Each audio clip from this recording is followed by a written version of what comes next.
जब भी हम एक अघोरी के विषय में चर्चा करते हैं उस समय हमारे मस्तिष्क में जो प्रथम चित्र उत्पन्न होता है, काला कपड़ा, शरीर पर हड्डियां, जटाएं, राख, बड़ी दाढ़ी, हाथों में अलग अलग प्रकार के कंगन, पाँव में कांसे के कंगन आदि आदि। यह तो हुआ वेशभूषा के आधार पर अघोरी की पहचान है, लेकिन वह अघोरी जो इस समय जीवित ही नहीं है, उनसे संपर्क कैसे स्थापित किया जाए? क्योंकि जब उनसे संपर्क की स्थापना होगी तभी वह साधनाएं होंगी जो आज तक भी गुप्तता में चली आ रही हैं। नमस्कार, आप सभी का स्वागत है हमारे चैनल अद्भुत राजसिक साधनाएं में। उन गुप्त अघोरियों से संबंध स्थापित करने की कुछ विशेष साधनाएं हैं जिसमें स्वयं वो अघोरी प्रसन्न होते हैं जिन्होंने अपने जीवन में हजारों साधनाएं सिद्ध की होती हैं, और वह अपनी समस्त सिद्ध साधनाओं के साथ साधक को दर्शन देते हैं, उन साधनाओं की शक्तियां प्रदान करते हैं, और अघोर के माध्यम से आप तंत्र की नवीन उन्नतियां प्राप्त करने के लिए तैयार हो जाते हैं। सर्वप्रथम यह समझना आवश्यक है कि अघोरी का अर्थ क्या है। अधिकतर साधक यह समझते हैं कि वस्त्र एवं आहार के आधार पर ही अघोरी की संरचना को दर्शाया गया है, लेकिन यह पूर्ण सत्य स्वरूप नहीं है। अधिक विस्तार में बताकर कोई भी लाभ नहीं है, क्योंकि साधक सबसे पहले वीडियो में मंत्र ही ढूंढना शुरू करते हैं, बाकी सभी चीजों में उनकी रुचियां समाप्त हो जाती हैं। जीवन की सुरक्षा सभी का अधिकार एवं धर्म है। इसलिए हर व्यक्ति अपनी और अपने परिवार की शारीरिक सुरक्षा हेतु न्यूनतम वस्त्र, भोजन, आश्रय इसकी व्यवस्था सर्वप्रथम करते हैं। उसके बाद की सुरक्षा में स्वास्थ्य सर्वोपरि है, क्योंकि जब शरीर होगा तभी अन्य सुरक्षा की आवश्यकता होगी। मनुष्य बड़ी से बड़ी समस्या आसानी से काट सकता है अगर उसका शरीर स्वस्थ है और मस्तिष्क सही दिशा में कार्य कर रहा है। यही मनुष्य की स्वाभाविक स्थिति है। क्या वर्तमान समय में ऐसा हो रहा है? ईर्ष्या और अहंकार से डूबता हुआ मनुष्य सर्वप्रथम अपनी बुद्धि और विवेक खोता है, उसके बाद अपने इस शरीर को और साथ ही अपनी अर्जित संपत्ति को। लेकिन इस सत्य को स्वीकार करने में अभी भी मनुष्य को काफी समय लग सकता है। तंत्र विद्या इस तन के हेतु आवश्यक है, जिससे मनुष्य अपने जीवन को सुखमय बना सके। लेकिन आज के समय में तंत्र का प्रयोग खुद के लाभ से अधिक दूसरों को हानि पहुंचाने में किया जा रहा है, जो कि अत्यंत पीड़ादायक और कष्टकारी है। जब मनुष्य इससे ग्रसित होता है, उसके बाद वो अपने मस्तिष्क का सही उपयोग न कर पाने के कारण हमेशा हानि को ही प्राप्त करता है। वही हानि आर्थिक, मानसिक, शारीरिक, आत्मिक, आध्यात्मिक, व्यापारिक किसी भी क्षेत्र में हो सकती है। भौतिक शरीर की सुरक्षा करने में मनुष्य स्वयं से समर्थ है, लेकिन जो आंतरिक ऊर्जा है उसकी सुरक्षा हेतु मनुष्य समय निकाल नहीं पाते, अथवा यदि निकाल भी पाते हैं तो सही विधि के अभाव में उनको उसका लाभ नहीं प्राप्त हो पाता।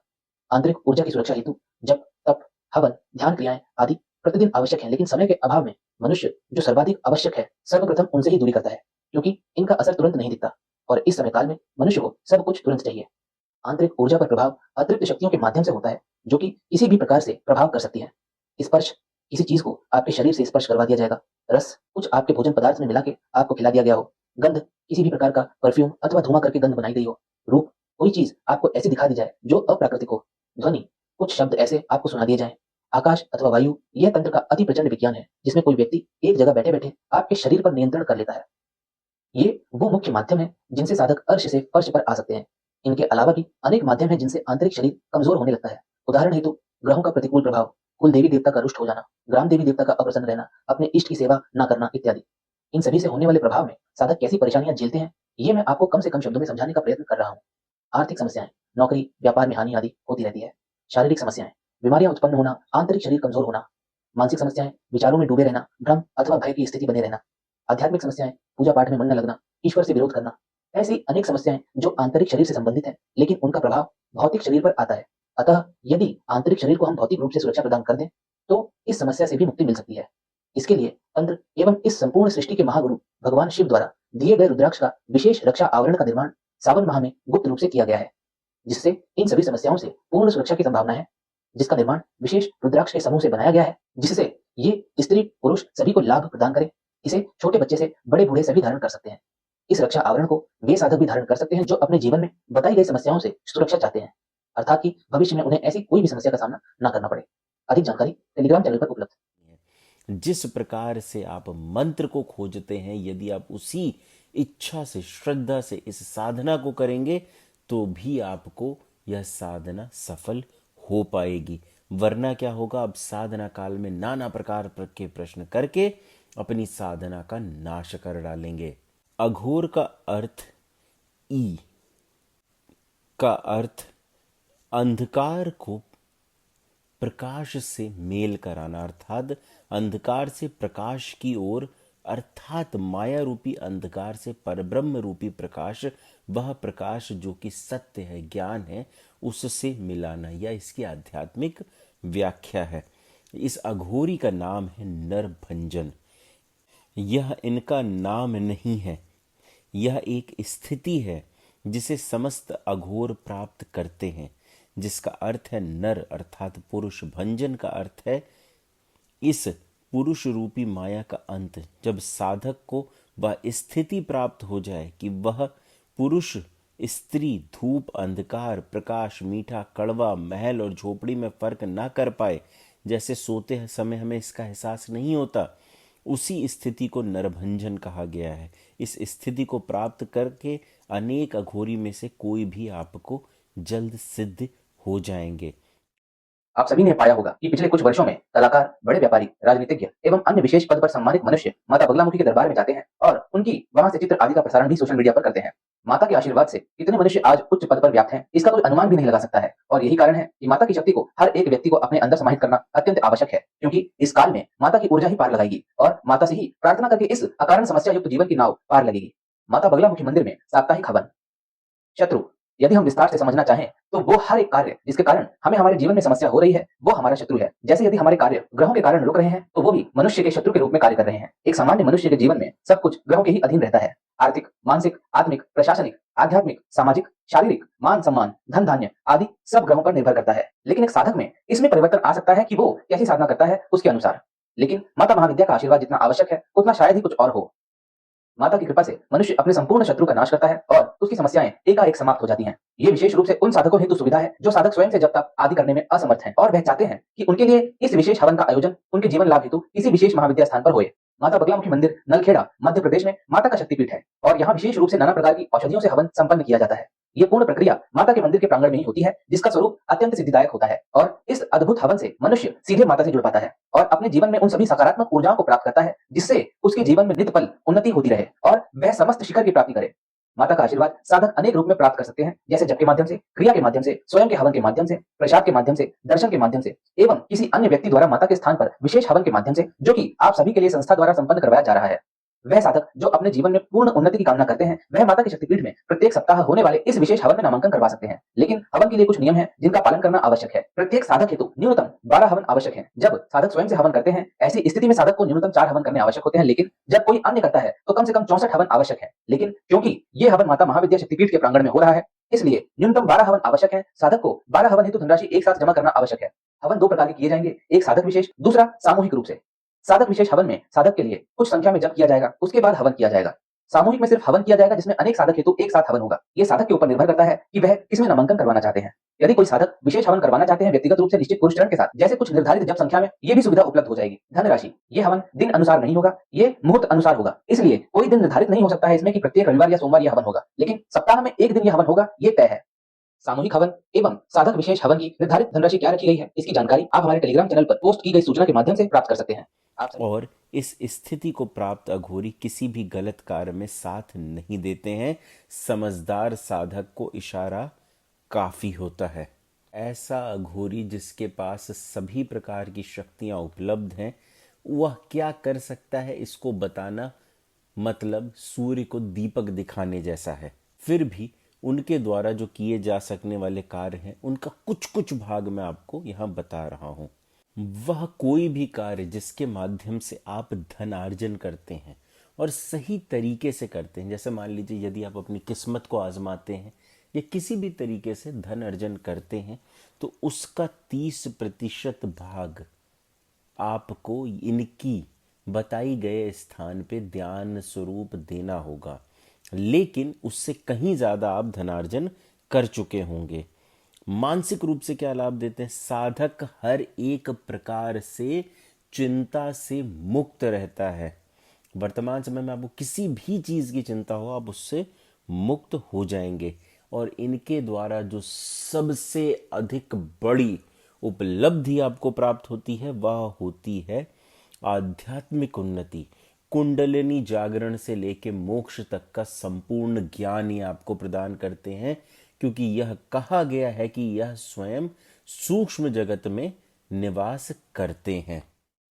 सिद्ध मध्य अनुभव। मैं पिछले 7 सालों से मनोरोग की दवाइयां ले रहा था। मुझे जनरल एंजाइटी डिसऑर्डर और बाइपोलर डिसऑर्डर जैसी कई मानसिक बीमारियां बताई गई, लेकिन मानसिक शांति कभी भी नहीं मिली। 2019 में कॉलेज खत्म होने के बाद मैं 2023 तक बेरोजगार रहा। मेरी संकल्प शक्ति पूरी तरह से समाप्त हो गई थी। मैं कभी कोई व्रत या संकल्प लेता और अगले ही दिन उसे छोड़ देता। बड़े बड़े विचार बनते थे कि जैसे आज मैं 5 घंटे क्रिया योग करूंगा, लेकिन आलस्य की स्थिति चरम पर थी। जैसे तैसे मेरी नौकरी 2023 में लगी, लेकिन लापरवाही के कारण मुझे नौकरी से निकाल दिया गया, क्योंकि मैंने मैनेजर को अपनी बीमारी के बारे में बता दिया था। पिछले 8-9 महीनों में मैंने 4 डॉक्टर बदले, लेकिन कोई लाभ नहीं हुआ। इंटरव्यू की तैयारी भी ठीक से नहीं कर पा रहा था, क्योंकि मेरा मन मेरे वश में नहीं था। दिन भर ख्याली पुलाव के विचार आते रहते थे और मैं अत्यधिक आक्रामक भी हो जाता था कभी-कभी। आखिरकार मैंने साधकों के अनुभव देखकर मनीष जी को अपनी स्थिति बताई। उन्होंने सिद्ध मद्य लेने की सलाह दी। सिद्ध मद्य का सेवन करने के 2-3 दिन में ही पढ़ाई करने का जुनून जाग उठा। 21 दिनों में मैंने इतनी पढ़ाई कर ली जितनी पिछले 7 महीनों में भी नहीं की थी। घर वालों के अनुसार मुझे सिद्ध मद्य से 50% तक लाभ मिला है। अब केवल कभी-कभार रात को सिर में हल्की सी चक्कर आती है, बिना किसी दर्द के। मैं मनीष जी का आभारी हूँ और संपूर्ण संस्था को अत्यंत धन्यवाद करता हूँ। दोस्तों, सिद्ध मध्य क्या है, आइए जानते हैं। सिद्ध मध्य के प्रभाव को हम क्रिया योग एवं तंत्र दोनों ही अनुसार से समझेंगे, जिससे साधकों को ज्यादा बेहतर समझ आएगा। मानव शरीर में नाना प्रकार की वायु, कोष एवं नाड़ी चक्र होते हैं, जो जन्म से स्वतः एक निश्चित स्थिति में होते हैं, जिससे मनुष्य एक सामान्य जीवन जीता है। लेकिन इनमें थोड़ा सा भी फेरबदल साधक के जीवन में कौतूहल ला सकता है, जिसमें व्यक्ति शारीरिक, मानसिक, आत्मिक समस्या से जूझता है। अतः ये समझ आवश्यक है कि सिर्फ भौतिक ही नहीं, आंतरिक ऊर्जा शरीर भी संतुलित रहे।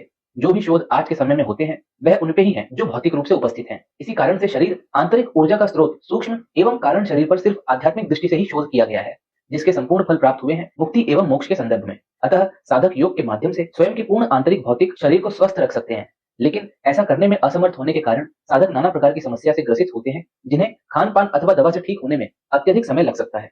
भौतिक शरीर में समस्या जब भी होगी, उसी के साथ आंतरिक ऊर्जा शरीर में भी बदलाव होंगे, अथवा जब आंतरिक ऊर्जा शरीर में बदलाव होंगे वह भौतिक शरीर में दिखेगा। इसलिए जब भी व्यक्ति किसी प्रकार की अप्राकृतिक समस्या होती है, उसमें नाना प्रकार की ऊर्जा की आवश्यकता होती है उसे ठीक करने हेतु, जिसमें रस, गंध, स्पर्श आदि सभी सम्मिलित हैं। शरीर में मुख्य 5 वायु जो शरीर को पूर्ण रूप से स्वस्थ रखने हेतु जिम्मेदार है, साथ में कफ, वात, पित्त जो कि मूल 5 तत्व का ही स्वरूप है। जैसे जल एवं भूमि मिलके कफ, जल और अग्नि मिलके पित्त और आकाश और वायु मिलके वात निर्मित होते हैं।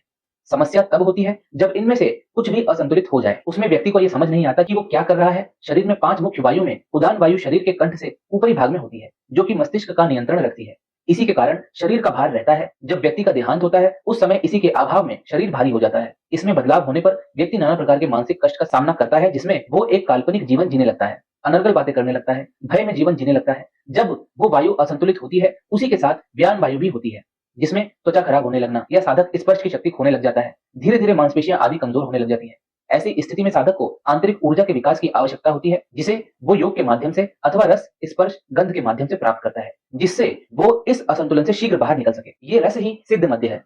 तंत्र अनुसार साधक अपने जीवन में नाना प्रकार के स्थान एवं व्यक्ति के प्रभाव में आते हैं, जिसमें साधक संपूर्ण समर्पण करते हैं। जिस समय वह मूत्र त्याग करते हैं अथवा संभोग करते हैं, उनका शरीर स्वयं सुरक्षा में कम रहता है, जिस कारण से किसी भी अतृप्तता के प्रभाव में आसानी से आ जाते हैं। ये सिर्फ इन्हीं 2 समय पर नहीं, अन्य हर समय साधक का शरीर नाना प्रकार की प्रकृति प्रभावित क्रियाओं का सामना करता रहता है, जिसमें यदि वो आंतरिक रूप से शक्तिशाली है तो उन्हें पार कर लेता है, अन्यथा प्रभाव में आ जाता है, जिसे सामान्य शब्दों में नकारात्मकता कहते हैं।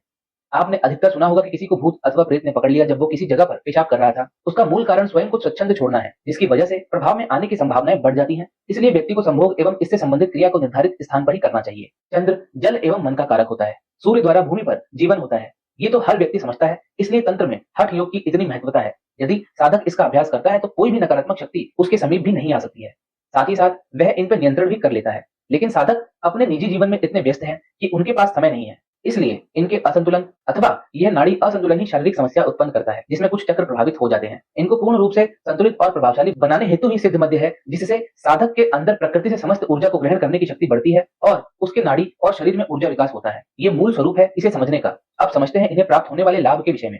ये सिर्फ सेवन करने वाले के शरीर पर कार्य करता है। नकारात्मकता से मुक्ति, नाना प्रकार की अप्राकृतिक बाधा से मुक्ति, भय से मुक्ति, मानसिक असंतुलनता से मुक्ति, शारीरिक संशय से मुक्ति, डरावने स्वप्न आदि से मुक्ति, नजर दोष आदि से बचाव। इसे गिना नहीं जा सकता। जितनी भी समस्या जो शरीर से संबंधित है, उनमें मुक्ति मिल जाती है। एक साधक को इसके माध्यम से माइग्रेन में भी आराम मिला। एक साधक को लंबे समय से शारीरिक समस्या थी, उन्हें लगभग एक सप्ताह के सेवन से 35% राहत है।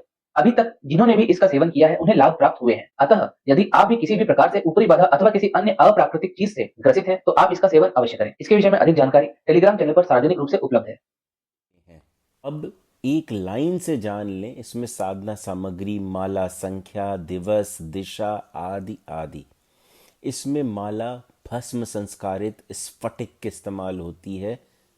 माला संख्या मात्र 6 है प्रतिदिन, और कुल 13 दिवस साधना करनी होती है। पूर्व दिशा की तरफ मुख करके रात्रि 10 बजे के बाद पीले आसन पर बैठ के दाहिनी ओर शुद्ध गाय का घृत लगाकर यमक तंत्र धारण करके, जब यह पूर्ण हो जाए 13 दिवस, तो दशांश हवन होना है। आम की लकड़ी पर शिवलिंग के बीज का हवन होगा। शराब का तर्पण मार्जन होगा 2 मुखी हवन कुंड में। अब साधक यह अवश्य बताएं कि 2 मुखी हवन कुंड किस प्रकार से बन सकता है। हर एक साधना की तरह वह साधक जिसका ब्रह्मचर्य पे नियंत्रण नहीं है, वह साधनाएं ना करे। वह साधक जो 30 मिनट बैठ नहीं सकते स्थिर, साधनाएं ना करें। साधना का नियम जानने हेतु इसी वीडियो के डिस्क्रिप्शन बॉक्स में 3 वीडियोस का लिंक दिया हुआ है, जिसमें साधना कैसे करना है, हवन कैसे करना है और अन्य साधना के नियम विस्तार से बताए गए हैं। और वह साधक जो अपने जीवन में इस योग्य ही नहीं है कि साधना कर सकें, उनके लिए प्रति रविवार संस्था द्वारा रात्रि 8 बजे माता महाविद्या का हवन किया जाता है। साधक हस्तरेखा परीक्षण एवं कुंडली अवलोकन के माध्यम से भी संस्था के द्वारा विशेष महाविद्या का हवन जप विशेष महाविद्या के मंदिर में भी करवा सकते हैं। जैसे माता बगलामुखी का जो संपूर्ण जप प्रक्रिया एवं हवन है, वह माता महाविद्या के मंदिर में हो जाएगा आपके लिए। माता छिन्नमस्ता के लिए माता छिन्नमस्ता के मंदिर में, आदि आदि महाविद्याओं के मंदिर में आपके लिए उनके जप तप हो सकते हैं। यदि साधक आर्थिक रूप से संपन्न है और वह साधना नहीं कर सकते हैं, सिर्फ अपने जीवन में कोई छोटे मोटे कष्ट से मुक्ति प्राप्त करना चाहते हैं। भोजन इसमें सामान्य रहेगा। साधना आप घर पे करेंगे। स्थान परिवर्तन करने के लिए उच्चिष्ट गणपति तंत्र धारण करना आवश्यक है। ध्यान आवश्यक है। विवाहित व्यक्ति कर सकते हैं, धार्मिक स्थल पर जा सकते हैं। स्त्रियां यह साधना कर सकती हैं। भोग कुछ भी नहीं है, मुहूर्त राशि अनुसार होगा। मोटा मोटी लाभ एवं जानकारी आप इस साधना की प्राप्त कर चुके हैं। अब वह साधक जो इस साधना को करना चाहते हैं, वह सर्वप्रथम इसकी लिखित साधना की जानकारी, इसका शुद्ध मंत्र लिखित रूप से प्राप्त करने के लिए नीचे डिस्क्रिप्शन बॉक्स में दिए गए टेलीग्राम चैनल के लिंक पर क्लिक करें और टेलीग्राम चैनल ज्वाइन करें, जहां पर आपको सभी जानकारी संस्था के विषय में मिल जाएगी। यदि आप आश्रम आना चाहते हैं तो कैसे आ सकते हैं, आप आश्रम में रह के साधना कैसे कर सकते हैं,